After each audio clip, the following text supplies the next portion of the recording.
Ngayong araw guys, dumating na nga pala yung in-order ko na coin tray. Order nga pala ako nito para yung mga barya organize. Para hindi na ako mahirapan magbilang ng mga barya. Lalo pag may magpapapalit, hassle pa pag bibilang. Kagandahan pati pag may coin tray ka, bilang mo na kung ilan yung mapapapalitan sa'yo kada araw.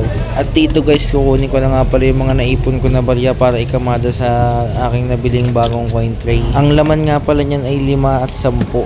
Binukod ko yung mga buong 20. May nakahalo nga pala dyan ng mga papel. Yan yung mga kinikita ko sa mga sideline ko. Diyan ko yung nilalagay. Bali yung mga panggastos ko nga pala ay sa sahod ko lang binabawas. Kaya nakakaipon din ako kahit papano. Yung mga nilalagay ko nga pala dyan hindi ko binibilang.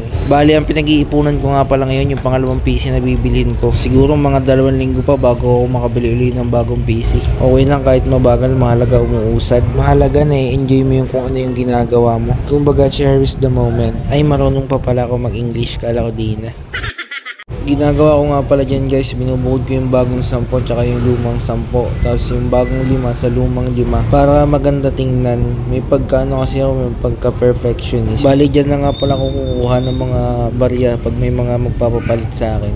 Tapos yung mga mapapagpalitan ay yung isasama ko sa ipon ko pambili ng bagong PC. Bali guys, di pa nga pala ganun kalakas yung aking computer shop kasi isa pa lang. Yan na nga pala yung napatas ko na barya. Bali paglabas ko nga pala may nakita ko naglalaro doon sa aking computer shop. Tapos tinatanong ako kung paano daw yung laro niya, hindi naman ako marunong mag Roblox.